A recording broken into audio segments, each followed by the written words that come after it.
पहाड़ियों पर ठंड छा जाती है, सूरज क्षितिज से नीचे डूब जाता है, अंधेरा रेंगता है, शिमला को एक अलौकिक सन्नाटे में ढंक देता है। लेकिन गौर से सुनो, सन्नाटे के नीचे फुसफुसाहट, हवा पर फुसफुसाई कहानियां, दिवंगत लोगों के किस्से, हमेशा के लिए शिमला की धुंध से ढकी ढलानों से बंधे हुए। शिमला एक खूबसूरत हिल स्टेशन, एक ग्रीष्मकालीन राजधानी, लेकिन इसके आकर्षक चेहरे के नीचे अलौकिक कहानियों के साथ एक इतिहास खुदा हुआ है, क्योंकि इसके हृदय में देवदार और ओक के बीच बसे हुए हैं अनगिनत कहानियों के मूक संरक्षक शिमला के कब्रिस्तान। ये केवल कब्रिस्तान नहीं है, बल्कि अतीत के द्वार हैं। ये उन लोगों की यादों को संजोए हुए हैं जो कभी इन पहाड़ियों पर चला करते थे। उनकी आत्माएं, कुछ लोग कहते हैं, अभी भी सुकून की तलाश में हैं, या शायद बताने के लिए एक कहानी। यहीं से हम अपनी यात्रा शुरू करते हैं, शिमला के भूतिया किस्सों के बीचों बीच, कब्रिस्तानों में जहां सच्चाई और किंवदंती धुंधली चांदनी में धुंधली हो जाती है। हिमालय में ऊंचे बसे शिमला में हमेशा से ही रहस्य का आभा मंडल रहा है। पहाड़ियों को ढंकने वाली घूमती हुई धुंध भूले हुए समय की फुसफुसाहट करती हुई प्रतीत होती है। भव्य औपनिवेशिक इमारतें अनकही कहानियों की ओर इशारा करती हैं। यह देखना आसान है कि अलौकिक कहानियां यहां क्यों फली फूली हैं। कंकड़ वाली सड़कों पर पदचाप गूंजते हैं और फिर कब्रिस्तान है। हर पुराना हेडस्टोन, हर ढहता हुआ मकबरा अपने भीतर एक कहानी समेटे हुए है। वे क्षण भंगुर छाया के रूप में, हवा पर फुसफुसाहट के रूप में प्रकट होते हैं। शिमला की सबसे स्थायी भूत कहानियों में से एक युवा महिला के इर्द गिर्द घूमती है, जो मॉल को आतंकित करती है। बहते हुए सफेद गाउन में सजी, उसका चेहरा हमेशा के लिए ढका हुआ है।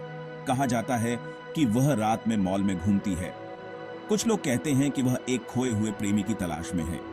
सच्चाई जो भी हो, the lady own of the mall Shimla की प्रेतवाधित विरासत का एक शक्तिशाली प्रतीक बनी हुई है।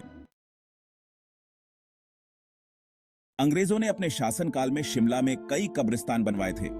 The British during their reign established several cemeteries in Shimla. हर एक मौन में डूबा हुआ और विशाल पाइन्स से घिरा हुआ अनदेखी ऊर्जा के साथ सांस लेता हुआ प्रतीत होता है। पुराने हेडस्टोन कुछ लंबे खड़े हैं, अन्य अनिश्चित रूप से झुके हुए हैं, जैसे कि हवा से रहस्य फुसफुसा रहे हों। एक बीते युग के साक्षी हैं। सेंट माइकल का कैथोलिक कब्रिस्तान अपने सेल्टिक क्रॉस और गॉथिक मकबरे के साथ नीचे शहर के जीवंत जीवन के बिल्कुल विपरीत है। यहाँ की हवा भारी लगती है, स्मृति और क्षति के भार से भरी हुई। फिर संजौली के पास पुराना कब्रिस्तान है।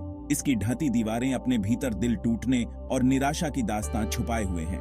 स्थानीय लोग इसकी गहराई से निकलने वाली भयानक रोशनी और बेजुबान आवाजों के बारे में फुसफुसाते हैं। ये कब्रिस्तान केवल विश्राम स्थल नहीं है, वे कहानियों के भंडार हैं। कहानियां जो हिमालय की सतर्क निगाहों के नीचे दफन की गई आत्माओं की आशाओं, सपनों और त्रासदियों को दर्शाती हैं। भाग 5, सेंट माइकल की बेचैन आत्माएं। Section 5, the restless spirits of Saint Michael's. Saint Michael का कब्रिस्तान विशाल देवदार के पेड़ों के बीच बसा हुआ है। एक ऐसी जगह है जहां जीवित और मृत के बीच का पर्दा पतला लगता है। आगंतुक उपस्थिति महसूस करने की बात करते हैं, एक ठंडक जो आपकी हड्डियों में समा जाती है सूरज की गर्मी के बावजूद। सेंट माइकल से जुड़ी सबसे प्रसिद्ध कहानियों में से एक कहानी एक युवा ब्रिटिश सैनिक की है। राज के दौरान एक दुखद दुर्घटना में मारा गया। कहा जाता है कि उसकी आत्मा कब्रिस्तान में घूमती है, अपने खोए हुए प्यार की तलाश में। भाग 6, चर्च से फुसफुसाहट। Section 6, whispers from the church. Saint Michael के कब्रिस्तान के बगल में सेंट माइकल चर्च का पुराना अग्रभाग है। इसकी ढाती दीवारें और सना हुआ कांच की खिड़कियां हालांकि सुंदर हैं, उदासी की आभा लिए हुए हैं। कुछ लोगों का मानना है कि दिवंगत लोगों की आत्माएं चर्च की दीवारों के भीतर ही सुकून तलाशती हैं। उनकी उपस्थिति आखिरी भजन के लुप्त होने के बाद भी लंबे समय तक बनी रहती है। स्थानीय लोग चर्च के भीतर होने वाली अजीबोगरीब घटनाओं की बात करते हैं। अस्पष्टीकृत शोर, खाली हॉल में गूंजते पदचाप, देखा जा रहा है अकेले होने पर भी। एक कहानी एक युवा लड़के के बारे में बताती है जो देर शाम चर्च में भटक गया था। टिमटिमाती मोमबत्ती की रोशनी से आकर्षित होकर वह पीयूज में जमा हुए भूतिया लोगों के एक समूह पर ठोकर मार गया। वे प्रार्थना में लीन दिख रहे थे। उनकी आवाजें धीमी, शोकपूर्ण गुनगुनाहट थीं। भयभीत होकर लड़का चर्च से भाग गया और लौटने से इनकार कर दिया। आज तक वह कसम खाता है कि उसने दिवंगत लोगों की आत्माओं को सेंट माइकल के पवित्र हॉल के भीतर सांत्वना और शायद क्षमा की तलाश में देखा था। भाग 7, पत्थर पर उकेरी गई दास्तां। Section 7, tales etched in stone. Shimla के कब्रिस्तानों में हर एक हेडस्टोन एक कहानी कहता है। कुछ भव्य और अलंकृत हैं, जो राज के अभिजात वर्ग से संबंधित हैं। अन्य सरल और अपक्षयित हैं, जो उन सामान्य लोगों के अंतिम विश्राम स्थलों को चिह्नित करते हैं जो हिमालय की छाया में रहते थे और प्यार करते थे। एक युवा दुल्हन की दुखद कहानी है, जिसकी शादी के कुछ दिनों बाद ही मृत्यु हो गई। उसके दुखी पति ने उसकी याद में एक शानदार मकबरा बनवाया, जो एक छोटे से प्रेम का प्रमाण है। स्थानीय लोगों का दावा है कि उसके विलाप को अभी भी सुना जा सकता है, जो रात में कब्रिस्तान से गूंजता है। फिर एक छोटे बच्चे का हेडस्टोन है, जिसे बीमारी ने बहुत जल्द छीन लिया। आगंतुक अक्सर कब्र पर छोटे खिलौने और ट्रिंकेट छोड़ जाते हैं, एक छोटे से जीवन के लिए सहानुभूति का एक इशारा। पत्थर पर उकेरी गई ये कहानियां जीवन की नाजुकता की मार्मिक याद दिलाती हैं। वे इस विश्वास को भी बढ़ावा देते हैं कि ये आत्माएं शांति पाने में असमर्थ अभी भी दुनिया में रहती हैं। उनकी उपस्थिति सरसराहट भरी पत्तियों, ठंडी हवा और उन फुसफुसाहटों में महसूस होती है जो आपको कब्रिस्तानों के माध्यम से फॉलो करती हुई प्रतीत होती है। भाग 8, द रिज पर कब्रिस्तान खोए हुए लोगों के लिए एक beacon. Section 8, the cemetery at the ridge, A beacon for the lost.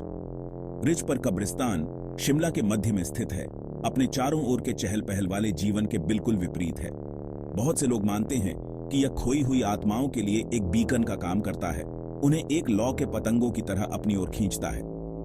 इस कब्रिस्तान से जुड़ी सबसे प्रसिद्ध कहानी सीता नाम की एक युवती की है। स्थानीय लोगों का दावा है कि उसकी आत्मा शांति पाने में असमर्थ अभी भी क्षेत्र में भटकती है।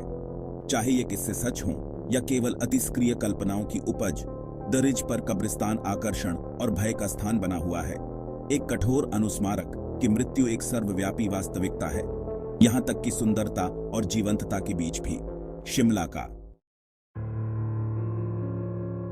भाग 9, अज्ञात का स्थायी आकर्षण। Section 9, the enduring allure of the unknown. ये भूतों की कहानियां शिमला में क्यों बनी रहती हैं? शायद यह शहर का अनोखा माहौल है। घूमता हुआ धुंध, भव्य औपनिवेशिक वास्तुकला और फुसफुसाते हुए पाइंस सभी रहस्य और साजिश की भावना में योगदान करते हैं। या हो सकता है कि यह सामान्य से परे किसी चीज में विश्वास करने की हमारी स्वाभाविक इच्छा हो। एक ऐसी दुनिया में जो अक्सर तर्क और तर्क से संचालित होती है, अलौकिक अज्ञात में एक झलक पेश करता है। एक ऐसा क्षेत्र जहां सब कुछ संभव है। कई लोगों के लिए ये भूतों की कहानियां केवल डरावनी कहानियों से कहीं अधिक हैं। वे अतीत से एक संबंध हैं, एक अनुस्मारक है कि मृत्यु अंत नहीं है, बल्कि अस्तित्व की दूसरी स्थिति में एक संक्रमण है।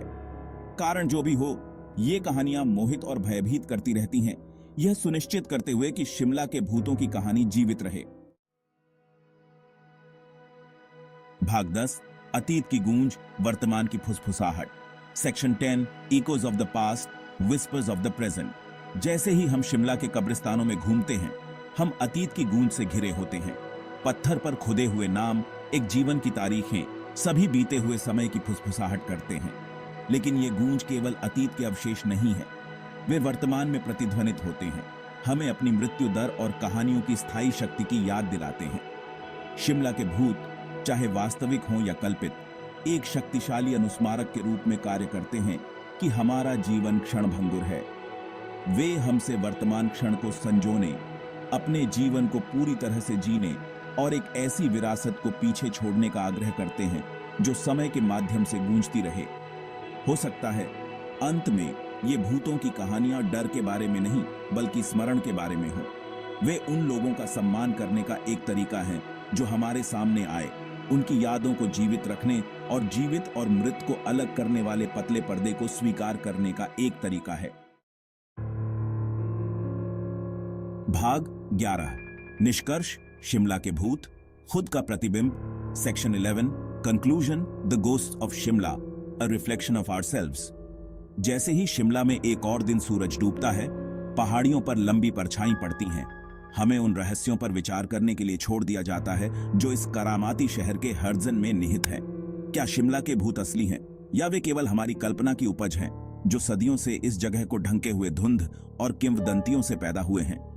शायद इसका जवाब कहीं बीच में है। शायद शिमला के भूत दुष्ट संस्थाएं नहीं हैं, बल्कि खुद का प्रतिबिंब है। हमारे डर, हमारी आशाएं, हमारे पछतावे सभी परिदृश्य पर अनुमानित हैं। हवा की फुसफुसाहट और चांदनी में नाचने वाली छाया में खुद का जीवन ले रहे हैं। अंत में शिमला की भूत कहानियों की असली शक्ति डराने की उनकी क्षमता में नहीं, बल्कि हमें सोचने की क्षमता में निहित है। प्रश्न करने के लिए, आश्चर्य करने के लिए, और यह याद रखने के लिए कि मृत्यु के सामने भी जीवन और हमारे द्वारा बताई गई कहानियां समय के साथ गूंजती रहती हैं।